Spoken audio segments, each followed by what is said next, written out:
मित्रों, रसायन के अध्ययन में हम लोग सीख पा रहे थे इलेक्ट्रोकेमिस्ट्री, वैद्युत रसायन। और आज के इस वीडियो में हम लोग जानेंगे विद्युत रासायनिक श्रेणी, इलेक्ट्रोकेमिकल सीरीज। मित्रों, इस विद्युत रासायनिक श्रेणी से रिलेटेड हम दो श्रेणियां बनाएंगे। एक ये आपकी फर्स्ट श्रेणी होगी, दूसरी सेकंड, जिसमें दोनों श्रेणियों में आप विद्युत रासायनिक श्रेणी से बहुत ही इंपॉर्टेंट फैक्टर सीख पाएंगे। तो थोड़ा सा हम आपको बताते चलते हैं, इसका मतलब हम आपको समझाएंगे। मित्रों, यहाँ पर ध्यान देना, विद्युत रासायनिक श्रेणी में वाटर की जो होती है, वाटर की मित्रों दो टेंडेंसी होती है। एक रिड्यूसिंग वाला वाटर होता है, दूसरा ऑक्सीडेशन वाला वाटर होता है। जब मित्रों रिड्यूसिंग वाला वाटर होगा तो वहाँ हाइड्रोजन गैस लिबरेट होगी, वहाँ हाइड्रोजन गैस निकलेगी। और जब ऑक्सीडेशन वाला वाटर होगा तब ऑक्सीजन गैस निकलेगी। कहने का तात्पर्य यह है कि हमारे पास कोई अगर क्वेश्चन हो इस प्रकार से, CuSO4 को अगर आप किसी जलीय विलयन में घोल दीजिए तो आप कैसे पता करेंगे कि एनोड पर क्या मिलेगा, कैथोड पर क्या मिलेगा। भाई ये बताइए, हमारे पास कॉपर सल्फेट है, इसे हमने जल में घोला, तो प्रश्न यह है कि एनोड पर हाइड्रोजन गैस मिलेगी या ऑक्सीजन गैस। दूसरा ये बात है कि एनोड पर Cu मिलेगा या SO4 माइनस मिलेगा। तो इन दोनों फैक्टर को हम लोग इसी के जरिए हम लोग समझेंगे। लेकिन मित्रों, पहले आपको ये समझना होगा कि वास्तव में विद्युत रासायनिक श्रेणी क्या है। अगर आप इसे समझ जाएंगे तो आप एक एक फैक्टर समझेंगे। तो हमारे साथ बने रहिए। अब यहाँ पर ध्यान दीजिए, कैथोड। कैथोड का मतलब क्या है? कैथोड एनोड दो यहाँ पर हैं। एक कैथोड पर क्या होता है? रिडक्शन होता है, एनोड पर ऑक्सीडेशन होता है। ये मित्रों इलेक्ट्रोड हैं जो इलेक्ट्रोलाइट सेल में लगे होते हैं। कैथोड पर अपचयन होता है जबकि एनोड पर ऑक्सीकरण होता है। एनोड पर ऑक्सीकरण होता है जबकि कैथोड पर अपचयन। यहाँ पर एनोड पर ऑक्सीकरण संख्या प्राप्त होती है, यहाँ पर ऑक्सीकरण संख्या लिखा गया है। लेकिन आप ध्यान में रखिएगा, एनोड पर ऑक्सीकरण होता है। क्या होता है मित्रों? ऑक्सीकरण होता है। ठीक, तो यहाँ होता है, लिख लीजिएगा। एनोड पर मित्रों ऑक्सीकरण होता है। एनोड पर जो ज़्यादातर होते हैं वहाँ एनोड पर हमेशा नेगेटिव आयन जाते हैं, यानी एनोड जो होता है उसे पॉजिटिव के साथ जोड़ा जाता है। कैथोड पर अपचयन होता है जबकि एनोड पर ऑक्सीकरण होता है। राइट, चलिए अब हम इसे आप ध्यान दीजिएगा, अभी आएगा इसमें। अब हम लोग मित्रों जानते हैं बड़ा धांसू विद्युत रासायनिक श्रेणी, इलेक्ट्रोकेमिकल सीरीज, जो कि अक्सर विद्यार्थियों के मन में विचार बना रहता है। हम आपको मित्रों इस वीडियो में सिखाएंगे वास्तव में विद्युत रासायनिक श्रेणी का मतलब है क्या। धातुओं को उनकी क्रियाशीलता के बढ़ते हुए क्रम में रखने पर जो श्रेणी प्राप्त होती है उसे विद्युत रासायनिक श्रेणी कहते हैं। हमने कहा धातुओं को उनके क्रियाशीलता के बढ़ते हुए क्रम में रखने पर जो श्रेणी प्राप्त होती है उसे विद्युत रासायनिक श्रेणी कहते हैं। मित्रों, आप देखेंगे जो आपकी NCERT बुक है वहाँ पर आप देखेंगे क्रियाशीलता के बढ़ते हुए क्रम में रखा गया है। अगर हम ऊपर से रखते हुए नीचे आए तो यहाँ पर जो नीचे वाले धातु हैं, ये आप देख पा रहे, जो नीचे वाले मेटल से इन्हें हम ऊपर कर दें और जो क्रियाशील है नीचे कर दें तो ये क्रियाशीलता का बढ़ता हुआ क्रम है। लेकिन अगर नीचे से ऊपर की ओर चले ऐसे तो ये क्रियाशीलता का बढ़ता क्रम है। अच्छा, दूसरी बात ये कि धातुओं को क्रियाशीलता के हम यह भी कह सकते हैं, आप समझिएगा, धातुओं को उनकी क्रियाशीलता के घटते हुए क्रम में रखने पर, ये देखिए हमने मित्रों घटते हुए क्रम में रख दिया है। घटते हुए क्रम में रखने पर जो श्रेणी प्राप्त होती है उसे विद्युत रासायनिक श्रेणी कहते हैं। बात ये भी समझ में आ रही है। चलिए, दूसरा पॉइंट क्या कहता है? विद्युत रासायनिक श्रेणी में धातुओं को उनके मानक अपचयन विभव को बढ़ते हुए क्रम में रखा गया है। ये देखिए, अब इसका मतलब क्या है? इसका मतलब यह है मित्रों, हमने कहा विद्युत रासायनिक श्रेणी में धातुओं को उनके मानक अपचयन विभव के बढ़ते हुए क्रम में रखा गया है। अब जरा आप ध्यान दीजिएगा, एक होता है SRP और एक होता है SOP, standard reduction potential, standard oxidation potential, मानक अपचयन विभव, मानक ऑक्सीकरण विभव। समझिएगा जरा, मानक अपचयन विभव, मानक ऑक्सीकरण विभव। लेकिन मित्रों, जो हमने देखा जब NCERT का हमने अध्ययन किया तो वहाँ पर हमने देखा कि ये जो ECS श्रेणी बनाई गई है ये पूरा SRP के ही टेंडेंसी में बनाई गई है, यानी SRP को ही ध्यान में देते हुए बनाया गया है। इसीलिए तो मित्रों हमने कहा धातुओं को उनके मानक अपचयन विभव के बढ़ते हुए क्रम में रखने पर जो श्रेणी प्राप्त होती है उसे विद्युत रासायनिक श्रेणी कहते हैं।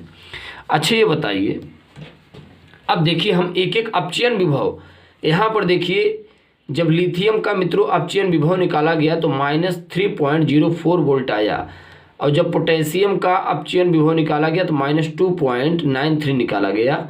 अपचयन विभव के बढ़ते हुए भाई ऊपर कम है, अब नीचे जैसे जैसे हम लोग आएंगे तो अपचयन विभव क्या होगा, बढ़ेगा।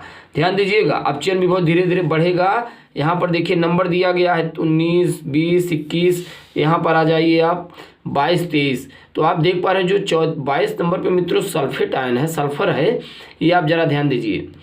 ये यहाँ पर आप देखिए प्लस का 1.3 वोल्ट आया, तो ये अपचयन विभव का मान अधिक है। यहाँ पर देखिए, यहाँ पर जो लिथियम पहले नंबर पर है, यहाँ पर इसका कितना है अपचयन विभव, माइनस का 3.04 वोल्ट है। और यहाँ पर देखिए जो 22 नंबर का सल्फेट है, इसका है प्लस का 1.36 वोल्ट, और फ्लोराइड का कितना है, प्लस का 2.87 वोल्ट। इसका मतलब क्या है ये बताइए। लिथियम मेटल्स है, ऑलरेडी जब ये इलेक्ट्रॉन डोनेट करके लिथियम आयन में कन्वर्ट हो गया है, जब अक्रिय गैसों मित्रों हीलियम की संरचना प्राप्त कर लिया है, तो ये कभी इलेक्ट्रॉन गेन करना चाहेगा, नहीं गेन करना चाहेगा। तो इसका SRP यानी कि मानक अपचयन विभव तो लो हो ही जाएगा ना। उसी प्रकार पोटेशियम ने जब अपना एक इलेक्ट्रॉन डोनेट करके स्टेबल हो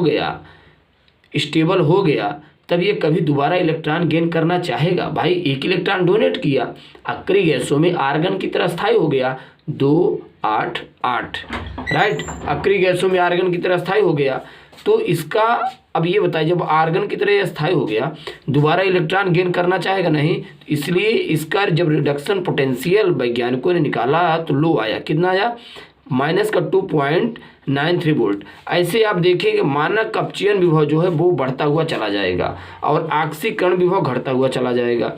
इसी प्रकार कैल्शियम, सोडियम, मैग्नीशियम, तो ये आप देखिए 7वें नंबर पे आता है वाटर। ऊपर वाले जितने हैं इनका रिडक्शन पोटेंशियल काफ़ी लो है, क्योंकि सारे के सारे मेटल्स हैं। ये इलेक्ट्रॉन एक बार गेन कर दिए, अक्रिय गैसों की तरह स्थायी हो गए, तो दोबारा ये इलेक्ट्रॉन एक्सेप्ट करना चाहेंगे ही नहीं। अब देखिए यहाँ पर 7वें नंबर पे आता है क्या, वाटर। अब देखिए मित्रों, वाटर की 2 टेंडेंसी होती है, ये रिडक्शन वाला वाटर है और हमारे पास ये 20 नंबर का जो है ये ऑक्सीडेशन वाला वाटर है। अब हम आपको यह समझाएंगे कि आखिर में इलेक्ट्रोलिसिस कराने पर कब हाइड्रोजन गैस लिबरेट होती है और कब ऑक्सीजन गैस निकलती है। जरा आप समझिए, ये देखिए जब इलेक्ट्रोलिसिस कराते हैं जब वाटर का रिडक्शन होता है मित्रों, 7 नंबर वाटर वाले का जब रिडक्शन होता है तो हाइड्रोजन गैस लिबरेट होगी। ये कैसे, ये बताइए। यहाँ पर हाइड्रोजन की ऑक्सीकरण संख्या कितनी है, +1, और ऑक्सीजन की ऑक्सीकरण संख्या कितनी है, -2। अब ये बताइए मित्रों, अगर यहाँ अपचयन विभव निकाले तो किसका निकालेंगे, हाइड्रोजन का, क्योंकि इलेक्ट्रॉन गेन करना चाहेगा। तो ये इलेक्ट्रॉन मित्रों जब ये गेन करेगा तो ये किस में कन्वर्ट हो जाएगा, H2 में कन्वर्ट हो जाएगा और यहाँ 2OH- निकल जाएगा। तो 7 नंबर वाटर का मित्रों रिडक्शन होता है, और रिडक्शन हमने आपको बताया किस पर होता है, एनोड पर ऑक्सीकरण होता है, कैथोड पर अपचयन होता है। तो कैथोड पर मित्रों आप लोगों ने सुना होगा हाइड्रोजन गैस निकलती है, और हाइड्रोजन गैस क्यों निकलती है अब आप समझ गए होंगे, क्योंकि यहाँ पर जो हमने 7 नंबर का वाटर लिया है वो हमने रिडक्शन वाला वाटर लिया है। क्या लिया है, रिडक्शन वाला वाटर लिया है, क्योंकि यहाँ पर आप देख पा रहे हैं इसकी ऑक्सीकरण संख्या +1 है। जब ये एक इलेक्ट्रॉन गेन कर लेता है तो ये हाइड्रोजन गैस में कन्वर्ट हो जाता है, तो हाइड्रोजन गैस निकल के बाहर हो जाती है, और कैथोड पर अपचयन होता है, कैथोड पर हाइड्रोजन गैस लिबरेट होगी, राइट। अच्छा, हम आपको यहाँ पर ये भी अब समझते चलिए, जैसे जैसे नीचे आएंगे जो SRP का वैल्यू है वो बढ़ता हुआ चला जाएगा, SRP बढ़ेगा। और मित्रों ध्यान दीजिएगा, ऊपर स्थित धातुएं जो होती है इनका SOP अधिक होता है, SOP, ये ध्यान दीजिए, स्टैंडर्ड ऑक्सीडेशन पोटेंशियल, और नीचे स्थित धातुओं का SRP हाई होता है। तो नीचे चल रहे हैं तो SRP बढ़ रहा है, मानक अपचयन के विभव को हमने बढ़ते हुए क्रम में रखा है ना, तो नीचे की ओर चल रहे हैं, SRP बढ़ रहा है और SOP क्या हो रहा है, घट रहा है। अब यहाँ पर आप आ जाइए 20 नंबर वाला वाटर, आप ध्यान दीजिए, यहाँ पर देखेंगे आप बहुत से धातुएं हैं, ये देखिए जैसे Zn है, Cr है, Fe है, CO है, Ni है, और यहाँ पर मित्रों Sn है, Pb है, ठीक। और हाइड्रोजन है। यहाँ पे हाइड्रोजन का मतलब यह है मित्रों, हाइड्रोजन के ऊपर स्थित जितने धातुएं हैं, हाइड्रोजन के ऊपर जितने धातुएं हैं वो अम्ल से क्रिया करके हाइड्रोजन गैस को बाहर कर देंगे। क्योंकि आप समझ पा रहे हैं इसी श्रेणी में ये सभी धातुएं हाइड्रोजन से ऊपर स्थित है, यानी कि इन धातुओं की जो क्रियाशीलता वो हाइड्रोजन से अधिक है। अब आ जाइए आप नीचे Cu में, यहाँ पर ध्यान दीजिए, जो Cu है मित्रों, कापर हाइड्रोजन से नीचे स्थिर है तो कापर क्रियाशीलता इन सबसे कम होगी। अब ध्यान दीजिएगा, अब यहाँ पर देखिए जो 20 नंबर वाला वाटर है, इसमें ऑक्सीडेशन किसका होगा, ऑक्सीडेशन किसका होगा, ऑक्सीजन। भाई ये ऑक्सीडाइज होना चाहेगा, ये रिड्यूस्ड होना चाहेगा। तो जरा आप ध्यान दीजिए, इसका ऑक्सीकरण होता है, इसीलिए हमने इसे नाम रख दिया ऑक्सीडाइज वाला वाटर।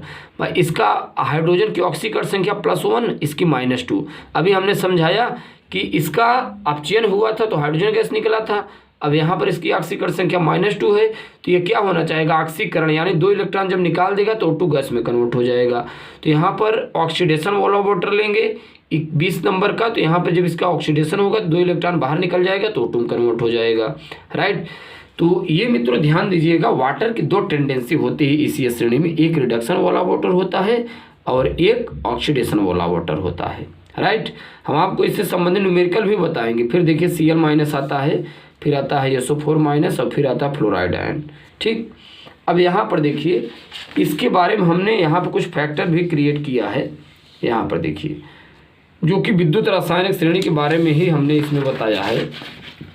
इसमें कहा क्या गया है, विद्युत रासायनिक श्रेणी में ऊपर स्थित धातुएं अत्यधिक क्रियाशील होती है, नीचे की ओर चलने पर क्रियाशीलता क्रमिक रूप से घटती जाती है। बात समझ में आ रही है भाई, ऊपर स्थित धातुएं ज़्यादा क्रियाशील होंगी, नीचे की ओर चलने पर क्रियाशीलता घटेगी। ध्यान दीजिए, ये ऊपर स्थित धातुएं अधिक क्रियाशील है, नीचे की ओर जैसे हम जा रहे हैं क्रियाशीलता घट रही है। चलिए आगे ध्यान दीजिए, अब यहाँ पर ध्यान दीजिए, ऊपर स्थित धातुएं क्रियाशील होने के कारण अपने से नीचे स्थित धातुओं को लवण विलयन में से विस्थापित कर देती हैं। यहाँ पर ध्यान दीजिए, जैसे हमारे पास CuSO4 का साल्ट विलयन है, CuSO4 के विलयन में मित्रों अगर आप जड़यन डालेंगे तो जड़यन Cu को विस्थापित कर देगा, क्योंकि जड़यन की क्रियाशीलता Cu से अधिक है। सेकंड नंबर देखते हैं क्या कहता है, हाइड्रोजन से ऊपर स्थित धातुएं अम्ल से हाइड्रोजन गैस विस्थापित करते। अभी हमने आपको बताया जो धातुएं हाइड्रोजन से ऊपर स्थित हैं वो सब अम्ल से क्रिया करके हाइड्रोजन गैस बाहर कर देती हैं। फिर देखिए क्या कहता है, कापर से नीचे स्थित धातुओं के ऑक्साइड को गर्म करने पर धातु और ऑक्सीजन में अपघटित हो जाती है। बात सही है। श्रेणी में ऊपर स्थित धातुएं प्रबल अपचायक है। अपचायक का मतलब यह होता है मित्रों जो इलेक्ट्रॉन त्यागते अधिक हैं, नीचे की ओर चलने पर यह क्षमता क्रमिक रूप से घटती है। ध्यान दीजिए, सारे के सारे ऊपर स्थित मेटल्स क्या हैं, धातुएं हैं, और ये प्रबल अपचायक है। अपचायक मित्रों उन्हें कहते हैं जिनका ऑक्सीकरण होता है। इसके पूर्व हमने इस पर भी वीडियो बनाया है, किसी अपचायक कहते हैं, किसी ऑक्सीकारक कहते हैं। तो ये ऊपर स्थित धातु प्रबल अपचायक है, नीचे की ओर चलने पर अपचायक क्षमता घटेगी, क्योंकि अपचायक उन्हें कहते हैं पदार्थों को, उन पदार्थों को कहते हैं जिनमें इलेक्ट्रॉन त्यागने की क्षमता बहुत ही प्रबल होती है, ठीक। तो भाई लिथियम सबसे ऊपर स्थित है, अत्यंत क्रियाशील होगा और इनके अंदर इलेक्ट्रॉन त्यागने की क्षमता अत्यंत प्रबल होगी। फिर देखिए क्या कहता है, ऊपर स्थित धातुएं दुर्बल ऑक्सीकारक होती हैं, नीचे की ओर चलने पर इनकी क्रियाशीलता, इनकी ऑक्सीकारक क्षमता क्रमिक रूप से घटती है। ऑक्सीकारक मित्रों उन्हें कहते हैं जो इलेक्ट्रॉन ग्रहण करने की प्रवृत्ति जिनके अंदर होती है, इसलिए इसमें कहा गया ऊपर स्थित धातुएं दुर्बल ऑक्सीकारक। ऑक्सीकारक मतलब जिनके अंदर इलेक्ट्रॉन गेन करने की क्षमता, और जैसे जैसे नीचे की ओर चलेंगी यह क्षमता बढ़ती जाएगी, क्योंकि नीचे स्थित धातुएं ज़्यादा से ज़्यादा इलेक्ट्रॉन गेन करेंगे, ऊपर स्थित धातुएं ज़्यादा से ज़्यादा त्याग करेंगे। यहाँ पर हमने आपको एक क्वेश्चन दे रखा है, क्या कारण है H2SO4 के विलयन में जिंक को डालने पर जिंक H2 को विस्थापित कर देता है। तो ये बड़ा सिंपल है, H2SO4 के विलयन में जिंक, क्योंकि इसी श्रेणी में जो जिंक है हाइड्रोजन से ऊपर स्थित है, जिसके कारण हाइड्रोजन की क्रियाशीलता, जिसके कारण यहाँ पर ध्यान दीजिएगा हाइड्रोजन की जो क्रियाशीलता है वो जिंक से कम है, इसीलिए धातुएं अम्ल से हाइड्रोजन गैस को विस्थापित कर देती हैं, राइट। यहाँ पर मित्रों आप ध्यान देकर लिखना, थोड़ा मिस्टेक हो गया है। इसकी क्रियाशीलता हाइड्रोजन से, यानी कि जो जिंक है, जिंक की क्रियाशीलता हाइड्रोजन से क्या है, अधिक है, और यही कारण है धातुएं जो है अम्ल से हाइड्रोजन गैस को विस्थापित कर देती हैं यानी उत्पन्न कर देती हैं। तो अब इसके बाद वीडियो लेक्चर में मित्रों हम लोग इनसे संबंधित कुछ न्यूमेरिकलों के बारे में जानेंगे। और यदि आप चैनल पर नए हैं, चैनल को सब्सक्राइब कीजिएगा। धन्यवाद।